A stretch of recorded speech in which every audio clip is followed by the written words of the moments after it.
Bismillahirrahmanirrahim. Assalamualaikum, selamat tengah hari tuan-puan. Okay, Assalamualaikum tuan-puan, selamat tengah hari. Salam perkenalan, nama saya Izzat Ishak. Saya merupakan dealer aktif Public Gold di bawah network G100, iaitu di bawah mentorship penulis buku Wang Emas dan penulis buku Misbah Bebas Hutang, iaitu Tuan Muhammad Zulkifli Syafiq. Bagi siapa yang baru first time kenal, Tuan Muhammad Zulkifli Syafiq ini merupakan salah seorang guru kewangan. Beliau aktif di sosial media, kongsikan ilmu emas dan ilmu kewangan, dan kepakaran beliau antaranya adalah tentang bagaimana kita nak kaya dengan emas. So alhamdulillah tuan-puan, bersama Public Gold tuan-puan bukan saja ada platform untuk tuan-puan membeli emas dan menjual emas, tapi di Public Gold kita provide education system, lifetime education system, di mana tuan-puan sentiasa disajikan ilmu-ilmu emas dan ilmu-ilmu kewangan. Okay? Kata guru saya tuan-puan, hanya ada dua sebab kenapa ramai orang tak simpan emas. Sebab yang pertama tuan-puan, kenapa orang tak simpan emas? Yang pertama, mereka tak ada duit. Kalau tuan-puan ada masalah tak ada duit untuk menyimpan emas tuan-puan, tak ada cara lain tuan-puan. Sebab bila kita bercakap tentang berjimat cemat ni, sebenarnya kita ada limitation. Kalau jimat makan, jimat everything pun ada limitation untuk berapa je kita boleh jimat. Cara yang kedua tuan-puan kena cari extra income. Dan sekarang ni di fasa sekarang ni kita bukan saja fokus pada kerja-kerja fizikal, kita boleh juga buat perkara yang tanpa kita perlu keluar rumah seperti affiliate dan sebagainya. Okey. Dan masalah kedua tuan-puan, kenapa ramai orang tak boleh menyimpan emas adalah atas faktor tak ada ilmu. Okey, ramai orang takut simpan emas kerana mereka tak ada ilmu, mereka risau kena zakat, mereka risau pasal spread dan everything, tapi jangan risau tuan-puan, bersama Public Gold tuan-puan sentiasa disajikan ilmu emas dan ilmu kewangan supaya tuan-puan tak buat silap ataupun tuan-puan buat perkara yang boleh merugikan dalam tuan-puan punya portfolio kewangan. Okey. So hari ni tuan-puan, topik kita mudah je tuan-puan. Saya nak ceritakan macam mana emas ni boleh mengukuhkan kewangan tuan-puan. Okey tuan-puan. Pertama sekali saya nak buat satu disclaimer. Emas ni dia hanyalah salah satu alat kewangan yang di luar sana. Emas bukanlah everything. Emas hanyalah something yang tuan-puan boleh consider untuk tuan-puan masukkan dalam portfolio kewangan tuan-puan. Bila kita bercakap tentang emas tuan-puan, ramai orang, terutamanya saya sendiri, orang Melayu dan everything, dia orang sangat everything tentang emas. Tapi tuan-puan sebenarnya kat luar sana banyak lagi instrumen kewangan yang tuan-puan boleh manfaatkan. Tadinya tuan-puan ASB, tabung haji, saham, tanah, unit trust dan everything. Tapi bila kita bercakap tentang emas ni tuan-puan, kita tak boleh nafikan, walaupun kita dah diversify dalam banyak-banyak benda sebelum ni, instrumen kewangan yang lain, semua tu adalah instrumen kewangan yang dalam kategori wang fiat ataupun wang kertas. Kita kena ada juga diversification dalam bentuk aset-aset fizikal seperti hartanah dan juga emas. Tapi berbanding hartanah tuan-puan, emas ni lebih mudah untuk dimiliki sebab kita kalau hartanah kita tak boleh beli kaki per kaki. Tapi bila emas ni kita boleh beli 1 gram demi 1 gram ataupun paling rendah RM100 di Public Gold. Okay, melalui Ecomas Gap Public Gold. Okay. So bila kita bercakap tentang macam mana emas ni nak mengukuhkan kewangan, emas ni boleh membantu untuk mengukuhkan kewangan. Dia bukan terhad kepada bila kita bercerita tentang emas, kita hanya menggunakan emas saja dalam kita punya portfolio kewangan. Kita kena faham setiap instrumen kewangan dia ada kelebihan, ada kekurangan dan ada fungsinya tersendiri. So kita tak perlu pilih salah satu, tak perlu buat perbandingan ASB, tabung haji, hartanah dan everything. Kita hanya kena faham ataupun dapatkan ilmu setiap satu instrumen kewangan, ASB, tabung haji, hartanah, saham sebagai contoh, dan emas sendiri, setiap satu ada kelebihan, ada kekurangan dan ada fungsinya tersendiri. So bila berbalik pada topik kita hari ini, macam mana emas boleh membantu kita mengukuhkan kewangan kita. Sebab emas ni yang first kali tuan-puan, bila kita bercakap tentang emas tuan-puan, kita kena lihat ada 3 golongan tuan-puan. Ada 3 golongan yang boleh dapat manfaat besar daripada simpanan emas. Bukan semua orang sesuai tuan-puan menyimpan emas. Kalau in case tuan-puan tak ada, masih lagi tak ada tabungan tunai, tuan-puan kena fokus dulu tabungan tunai, baru fokus pada emas. Tapi tuan-puan, seandainya tuan-puan selama ni mampu ataupun ada kemampuan untuk tuan-puan simpan sikit-sikit dalam ASB ataupun tabung haji, tapi simpan sikit-sikit, lama-lama masih sikit. Simpan sikit-sikit, makin lama masih sikit. Sebagai contoh, tuan-puan ada disiplin untuk simpan 10% daripada tuan-puan punya income setiap bulan. Contoh tuan-puan bergaji RM3,000, tuan-puan mampu simpan RM300 setiap bulan. Selamat datang tuan-puan. Terima kasih sudah join live saya pada tengah hari. Tuan-puan mampu konsisten simpan RM300 setiap bulan. Tapi lepas 10 bulan, RM3,000 itu tak nampak tuan-puan. RM3,000 itu tak nampak sebab simpanan asyik bocor. Kerja bertahun-tahun. Kalau setahun 2 tahun mungkin kita boleh faham tuan-puan. Kita masih nak dapatkan tune, masih lagi cuba belajar untuk menyimpan. Tapi kalau dah 5 tahun, 6 tahun bekerja, masih tak ada simpanan walaupun RM1,000, kita sebenarnya dalam masalah besar tuan-puan. Kita sebenarnya dalam keadaan masalah besar. Sebab kalau kita tengok statistik yang sebelum ni dikeluarkan oleh Bank Negara Malaysia, kalau sebelum ni 75% rakyat Malaysia tak mampu menyimpan walaupun RM1,000. Tapi sekarang mungkin lepas beberapa tahun dia punya statistik berkurang, mungkin dalam 50 lebih ataupun 60 lebih. Tapi kita masih tak boleh nafikan statistik tu bukan sekadar statistik, bukan sekadar nombor. Kita masih dalam keadaan bahaya sebab kalau kita tak mampu menyimpan walaupun RM1,000, maksudnya kita tak mampu bertahan ataupun keluarga kita tak mampu bertahan kalau berlaku apa-apa pada kita punya pekerjaan. Kita boleh lihat tuan-puan, pada zaman COVID dulu, ramai orang bila kehilangan kerja pada zaman COVID dulu, mereka punya dana kecemasan habis dan akhirnya terpaksa mencari kerja baru dan sebagainya dalam masa 2 tahun waktu COVID dahulu. Bila kita lihat sejarah waktu COVID tu, sebab tu guru-guru kewangan kata simpanan 6 bulan ke 12 bulan sekadar dah tak cukup, kita kena ada simpanan at least 2 tahun. Tapi permulaan kita kena ada at least paling minimum ataupun paling asas setiap orang daripada kita kena ada simpanan RM1,000. Lepas tu kita kena fokus pada simpanan 3 bulan dana kecemasan. Sebagai contoh, gaji tuan-puan bergaji RM3,000, tuan-puan kena ada simpanan at least RM9,000 tuan-puan. So at least berlaku apa-apa, tuan-puan ada buffer period.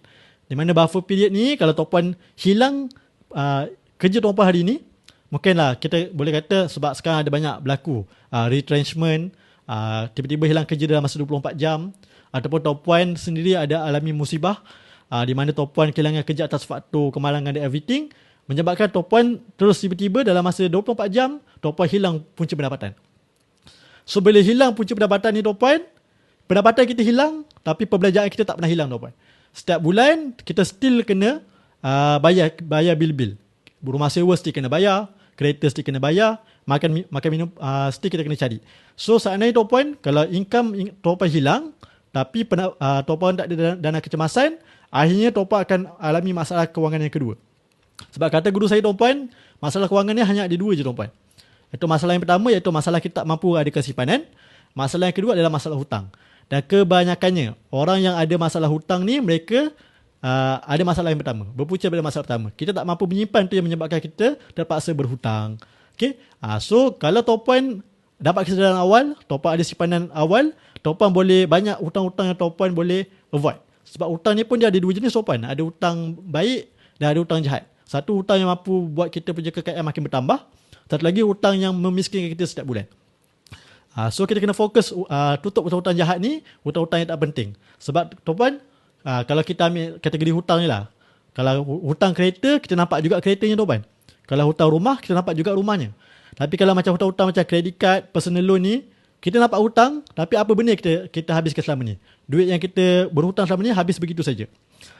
So tu cakap pasal hutang. So tapi kita balik pula pada awal tadi, pada simpanan. Ramai orang tuan-puan, mereka bukan tak mampu untuk menyimpan, mereka boleh ada disiplin untuk menyimpan setiap bulan, tapi ramai orang ada kegagalan untuk kekalkan simpanan mereka.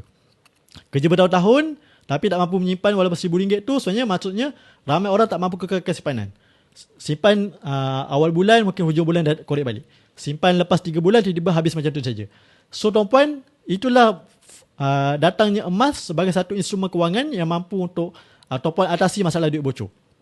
Sebab tuan-puan, walaupun matematik ni, walaupun kewangan ni tentang matematik, tambah tolak kan, tapi tuan-puan, bila kita cakap pasal kewangan, kita jangan lupa satu aspek lagi tuan-puan.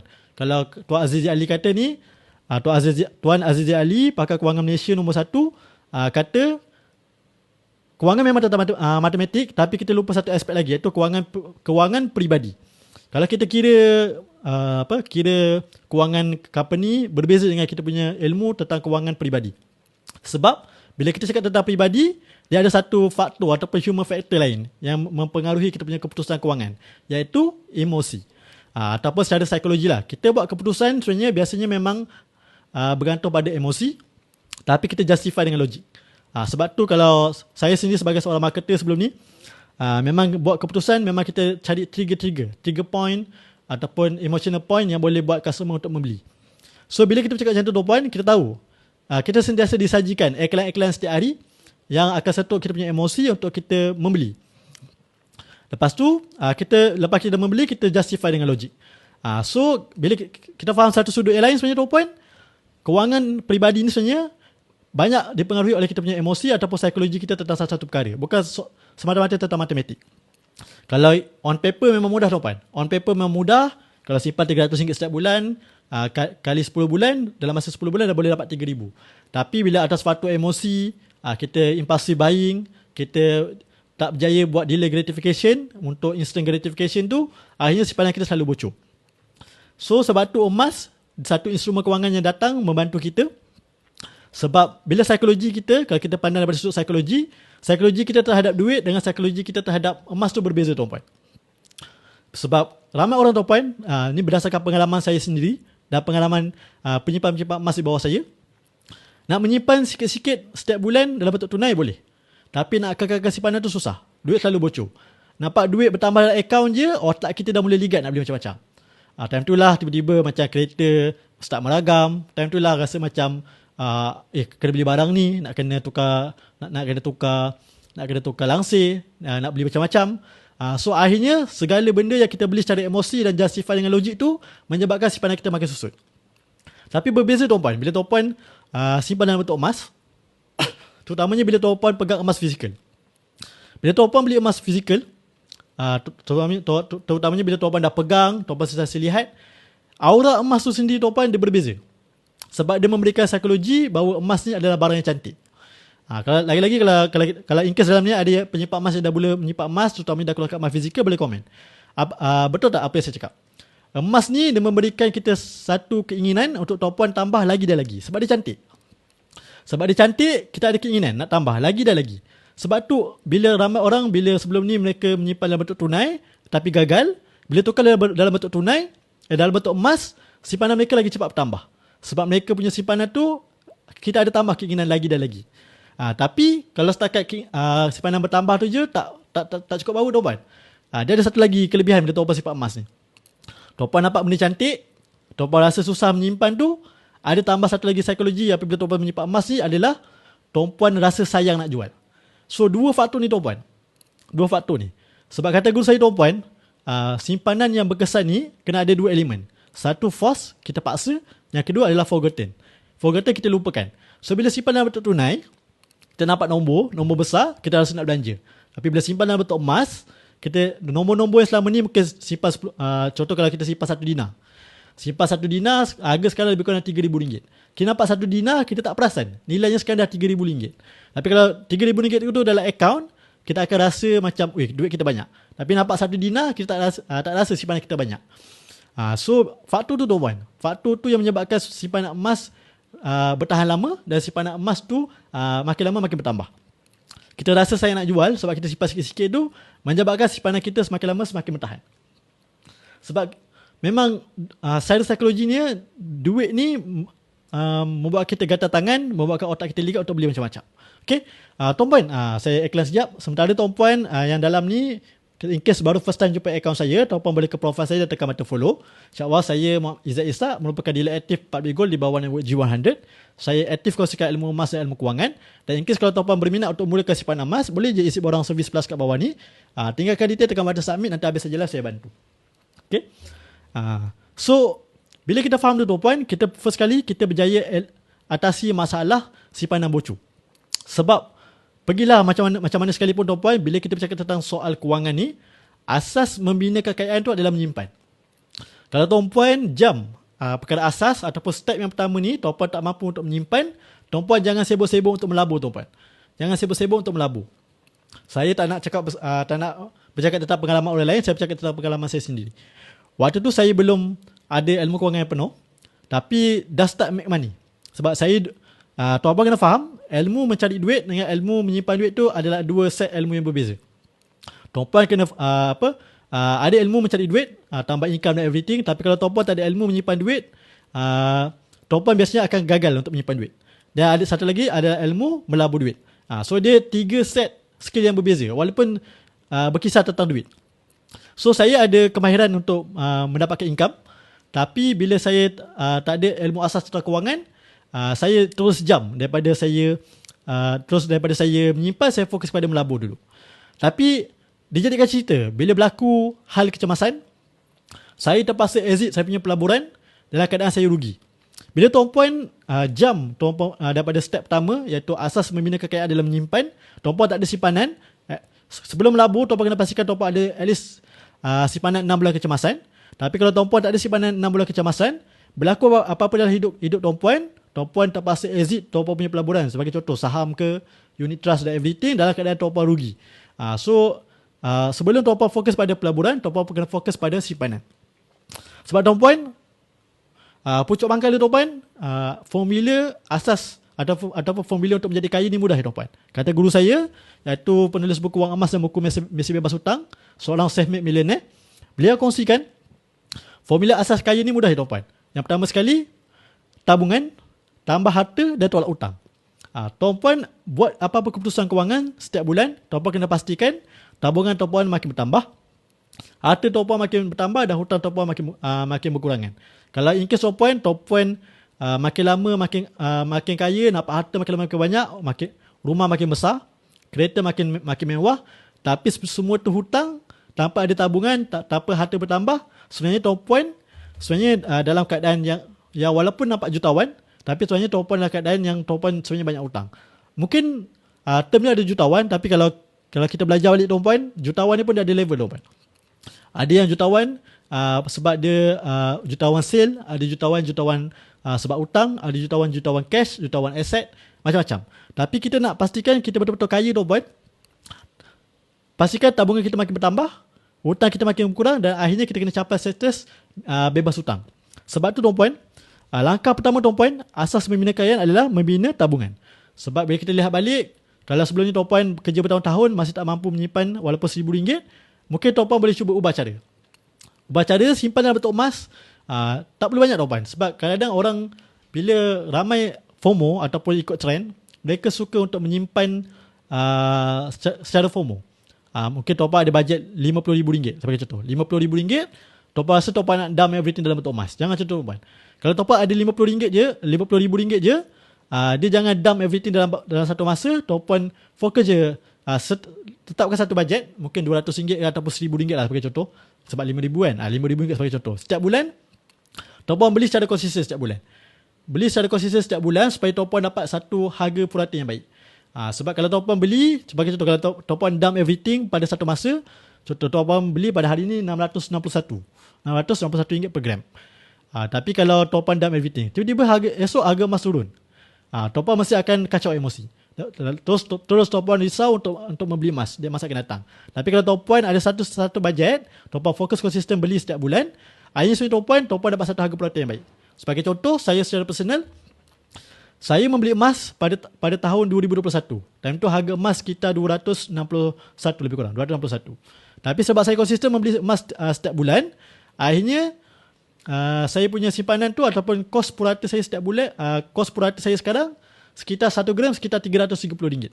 So, bila cakap tentang portfolio kewangan ataupun portfolio saya tentang emas ni, on average saya sekarang tengah untung.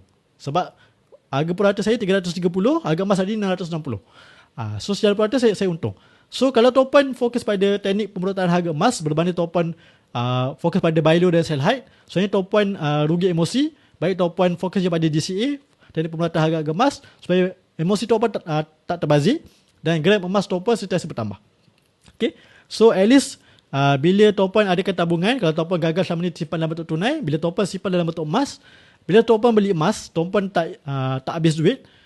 Emas adalah satu aset fizikal yang kalau berbanding hartanah, Tuan Puan perlukan lebih kurang 6 ke 12 bulan untuk Tuan Puan dapatkan tunai. Tapi kalau aset fizikal yang emas ni, kalau contoh Tuan Puan jual emas di public gold, pada hari yang sama pun Tuan Puan boleh dapatkan tunai. Okay? So emas ni dia aset fizikal yang at least berlaku apa-apa kecemasan, Tuan Puan mesti boleh dapatkan tunai dalam masa singkat. Yang kedua Tuan Puan, matlamat orang untuk simpan emas Tuan Puan. Macam mana Tuan Puan nak kukuhkan Tuan Puan punya simpanan ataupun Tuan Puan punya kewangan melalui emas. Yang masalah pertama tadi, macam saya kongsikan tadi, formula asas untuk kita kaya ni adalah yang first, tabungan kita bertambah, harta kita bertambah dan hutang kita makin berkurang. Ramai orang Tuan Puan, mereka menggunakan emas untuk mereka bina harta. Tapi kalau nak bina harta sebagai contoh hartanah, mungkin Tuan Puan perlukan modal yang besar. Sebagai contoh, Tuan Puan nak beli rumah RM500,000, Tuan Puan mungkin perlukan deposit at least 10%, RM50,000. Tapi selama ni Tuan Puan simpan dalam bentuk tunai agak sukar. untuk Tuan-Puan kekalkan simpanan Tuan-Puan, Tuan-Puan boleh simpan dalam bentuk emas. Sampai tempoh mungkin 2 tahun ataupun 3 tahun akan datang, Tuan-Puan boleh jual emas yang Tuan-Puan ada untuk Tuan-Puan beli ataupun jadikan sebagai deposit rumah. Ataupun ada juga penyimpan emas di Public Gold, beliau simpan sampai 500 gram. Sebagai contoh, 500 gram. Lepas tu sampai satu tahap, bila dah ada simpan 500 gram tu, beliau jual untuk beliau beli tanah dan beliau dirikan rumah di atas tanah tu dan untuk jadikan sebagai rumah sewa. So ni adalah ciri-ciri Tuan-Puan untuk Tuan-Puan bila Tuan-Puan menyimpan emas, Tuan-Puan boleh convert menjadi satu harta yang berikan passive income. Sebab Tuan-Puan kena jelas Tuan-Puan. Matlamat setiap orang Tuan-Puan kena pastikan sebab kita semua akan capai satu tahap di mana Tuan-Puan tak bekerja kena ada duit. Sebab kalau istilah mudah pencen Tuan-Puan. Istilah mudah pencen.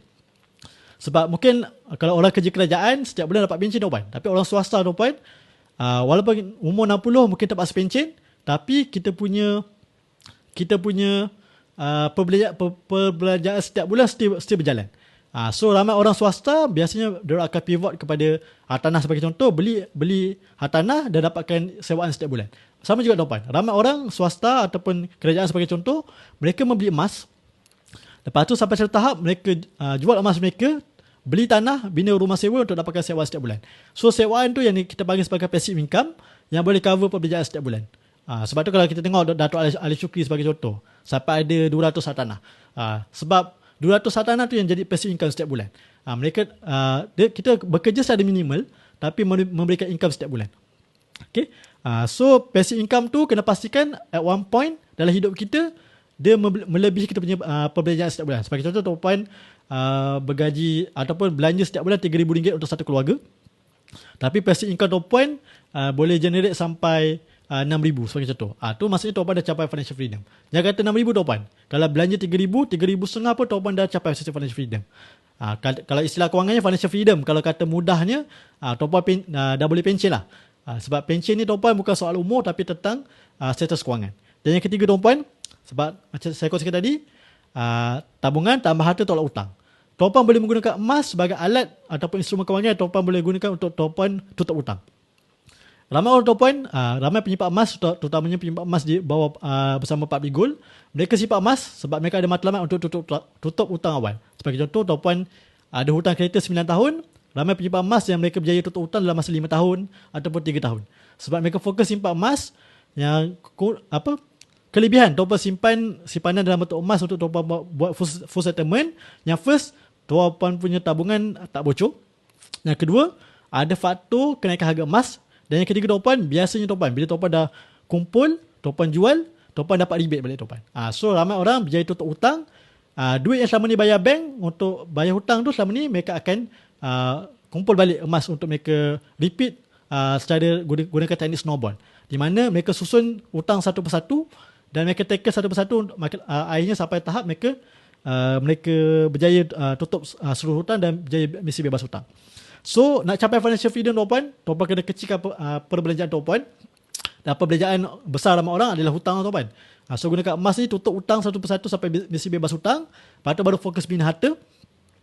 Bina harta yang beri passive income yang menyebabkan Tuan-Puan berjaya capai certain financial freedom. Tapi apa pun jadi Tuan-Puan, kena fokus dulu asas membina kekayaan, iaitu menyimpan. Kalau pergi jauh-jauh, dia ada step by step Tuan-Puan. Dia kena ada 5 langkah capai certain financial freedom.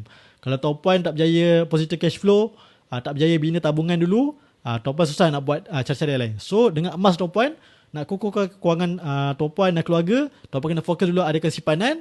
Lepas tu baru Tuan-Puan fokus untuk at least ada 6 ke 12 bulan simpanan kecemasan dulu. Lepas tu bila dah ada 6 ke 12 dana kecemasan, baru Tuan-Puan simpan emas untuk tutup hutang dan simpan emas untuk bina harta. Okay, terus sekian saja saya punya perkongsian pada tengah hari ini. Terima kasih Tuan-Puan yang sudi bersama saya pada tengah hari ini. Kalau Tuan-Puan baru first time jumpa saya punya account, Tuan-Puan boleh follow saya. InsyaAllah saya aktif kongsikan ilmu emas dan ilmu kewangan. Dan saat ini Tuan-Puan nak mulakan simpanan emas, terutamanya simpanan emas bersama Public Gold. InsyaAllah Public Gold adalah platform yang terbaik yang sentiasa memberikan program edukasi ataupun lifelong education system tentang emas.